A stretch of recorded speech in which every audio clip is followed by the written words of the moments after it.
नमस्कार, म मदन खाती र कार्यक्रम हो कोरोना सङ्कटका सारथीहरू। कार्यक्रममा यहाँहरू सम्पूर्णलाई हार्दिक स्वागत छ।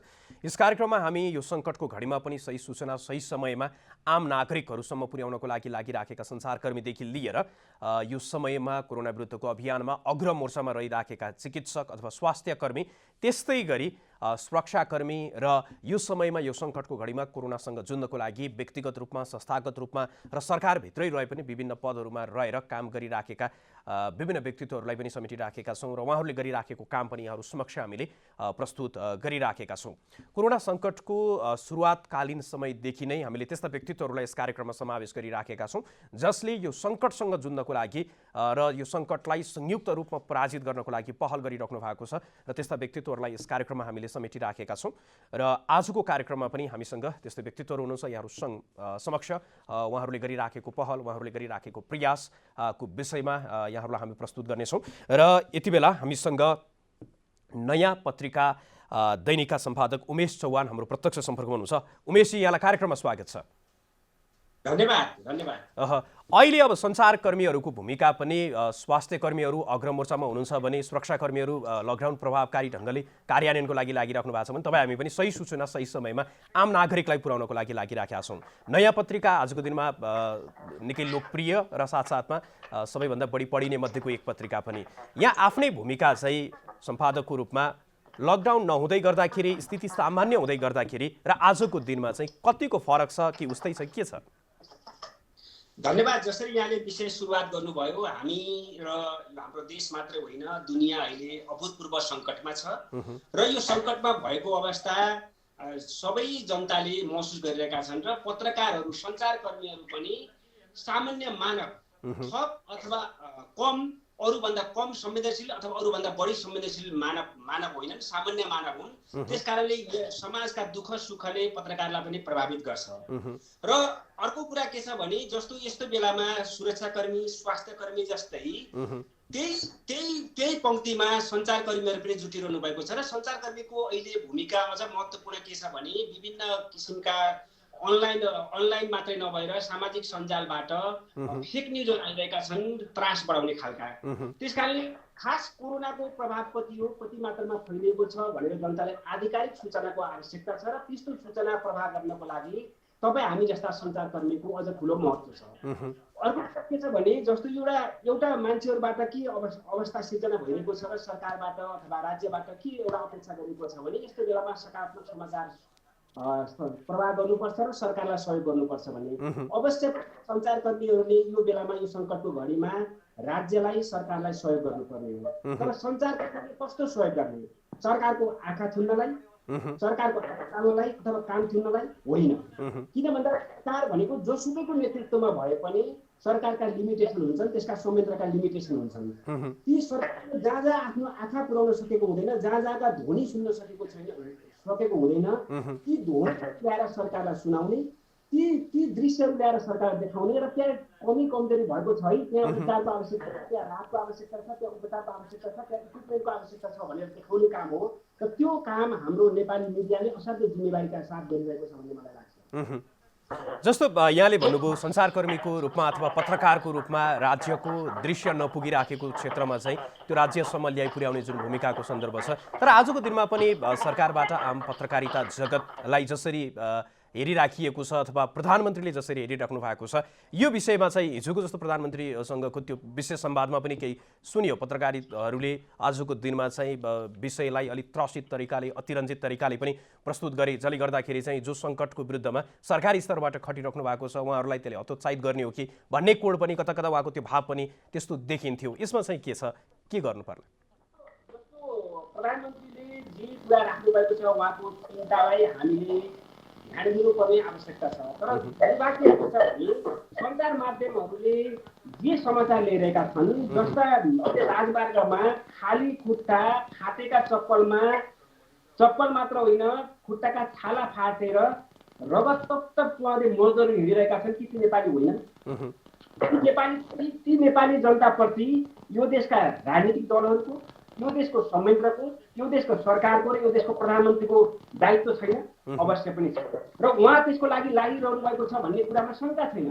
तर मैले के भने जस्तो हरेक सरकारको हरेक संयन्त्रका लिमिटेसन हुन्छन्। ती दृश्यहरू सरकारले नदेखेका दृश्यहरू सञ्चारमा ल्याउने हो। आधारभूत रूपमा संसारमा मिडियाको उत्पत्ति र मिडियाको विकास के कारणले भएको भन्दाखेरि यस्तै कामको लागि भएको हो। त्यो मिडियाले अहिले अतिरिक्त काम केही गरेको छ भनेर म गर्व गर्न चाहन्न। मिडियाले आधारभूत काम गरेको छ र त्यसले जनता तपाईँले मिडियामा जुन तस्बिरहरू देख्नु भएको छ, मन्त्रीहरू सुत्केरी महिलाहरू बालबच्चाहरू काखमा बोकेर जुन राजमार्गमा हिँडिराख्नु भएको छ, त्यो दृश्य मिडियाले लुकाउनु पर्ने थियो। त्यसले समस्याको समाधान गर्छ। समस्याको समाधान त ती दृश्यहरू देखिएर हुन्छ, त्यो त वास्तविकता। तर अहिले एउटा कस्तो न्यारेटिभ सिर्जना गर्न खोजेको छ भने अहिले लकडाउन छ, फुरुक्क घर बस्छ, मजाले पुत्र भात खान छोडेर भन्ने यस्तो अवस्था।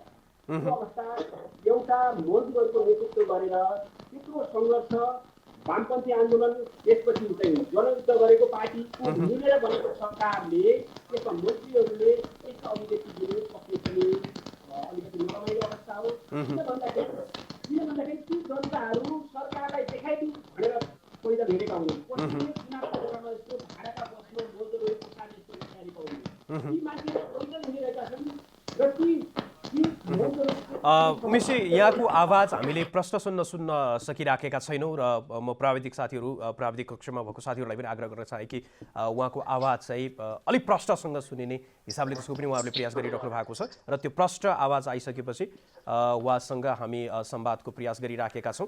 उमेशजी, हामीलाई सुन्दै हुनुहुन्छ? मैले प्रश्न सुनिरहेको छु तपाईलाई। यहाँको आवाज अहिले प्रष्ट आइराखेको छ। जस्तो अगाडि पनि हामीले संवाद गरिराखेका थियौँ कि कता कता चाहिँ यो सङ्कटको घडीमा पनि सरकारलाई जसरी पत्रकारिता जगतले सहयोग पुर्याइराखेको छ यो कोरोना विरुद्धको अभियानको लागि, तर यही समयमा पनि विभिन्न विषयहरू अब यहाँ आफै सम्पादक रहेको संस्थाबाट पनि धेरै कुराहरू आइरहेको थियो, चिकित्सकको सन्दर्भमा होस् अथवा अनियमितताको सन्दर्भमा। यो समयमा पनि राज्य सत्ताबाट जसरी चाहिँ कामहरू भइराखेको छ, प्रधानमन्त्रीबाट जसरी कुराहरू आइराखेका छ, अन्य मन्त्रीहरूबाट जसरी कुरा, प्रधानमन्त्रीको सल्लाहकारहरूबाट जसरी कुराहरू आइराखेका छ नि, त्यस पछाडिको कारण चाहिँ के होला? हामी हिजोको दिनमा त पत्रकारिता, पूर्ण प्रेस स्वतन्त्रता यही व्यवस्थाको लागि लड्यौँ, तर पनि यही व्यवस्थाको सफल तरिकाले कार्यान्वयन अगाडि बढ्दै गर्दाखेरि पनि जुन प्रकारको राज्यबाट चाहिँ पत्रकारिता अहिले मात्र होइन सरकार बनिदेखि नि यो प्रकारको चाहिँ पत्रकारिता जगतप्रति छिछि र दूरदूरको अवस्था छ नि, यसलाई चाहिँ कसरी लिन सकिन्छ?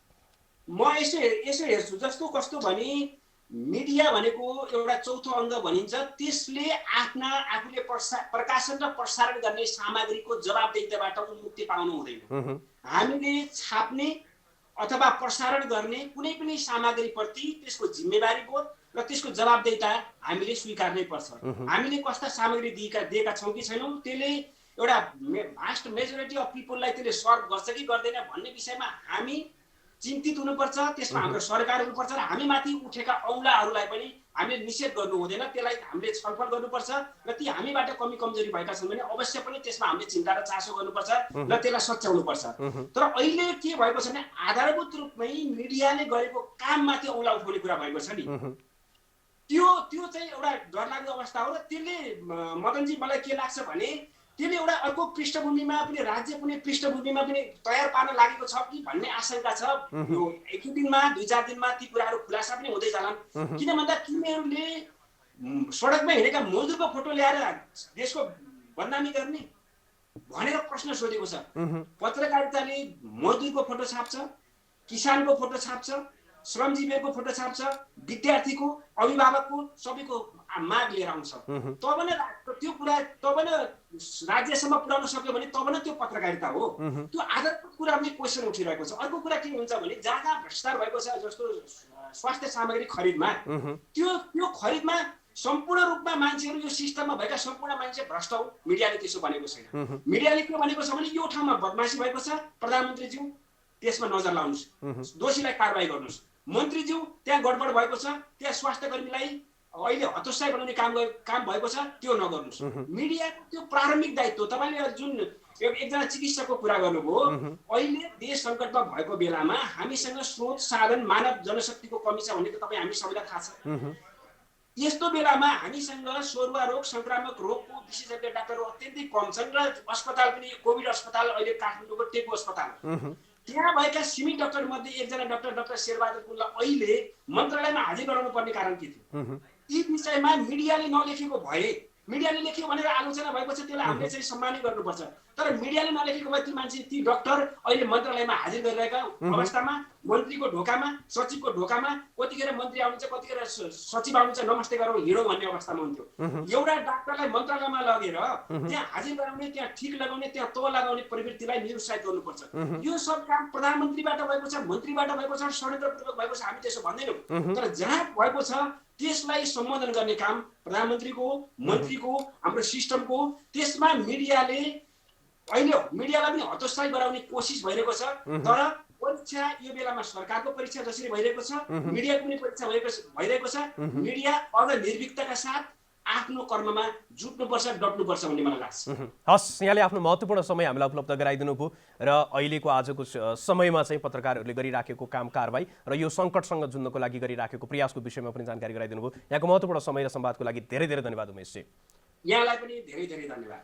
उहाँ हुनुहुन्थ्यो उमेश चौहान, नयाँ पत्रिका दैनिकको सम्पादक हुनुहुन्छ र उहाँसँग हामीले यो सङ्कटको घडीमा चाहिँ मिडियाले निर्वाह गरिराखेको भूमिका र अझै यसलाई प्रभावकारी ढङ्गले कसरी अगाडि बढ्नुपर्छ र कसरी अगाडि बढाउनुपर्छ भन्ने विषयमा केन्द्रित रहेर संवाद गऱ्यौँ र यस कोरोना सङ्कटका सारथीहरू मा हामीले त्यस्ता व्यक्तित्वहरूलाई आमन्त्रण गरिराखेका छौँ, त्यस्ता व्यक्तित्वहरूको प्रयासलाई समेटिराखेका छौँ जो कोरोना सङ्कटसँग जुझ्नको लागि संस्थागत रूपमै अथवा व्यक्तिगत रूपमा अथवा जसरी यो सङ्कटसँग जुधिराख्नु भएको छ र यो सङ्कटसँग जुझ्नको लागि प्रयास र पहल गरिराख्नु भएको छ उहाँहरूलाई यस कार्यक्रममा स्थान दिइराखेका छौँ र उहाँहरूसँग हामीले संवाद गरिराखेका छौँ। उहाँहरूले उहाँको संस्थाले गरिराखेको काम पनि यहाँहरू समक्ष हामीले प्रस्तुत गरिराखेका छौँ। आजको यो सङ्कटसँग जुझ्नको लागि अग्रमोर्चामा यदि कोही छ भने त्यहाँ चिकित्सकहरू नै हुनुहुन्छ, स्वास्थ्य कर्मीहरू हुनुहुन्छ र उहाँहरू नै अग्रमोर्चामा यति बेला डटिराख्नु भएको छ। त्यसपछि लकडाउनलाई प्रभावकारी गराउनको लागि होस् अथवा यसको व्यवस्थापनको लागि आजको दिनमा सुरक्षाकर्मीहरू दिनरात खटिरहेको अवस्था छ।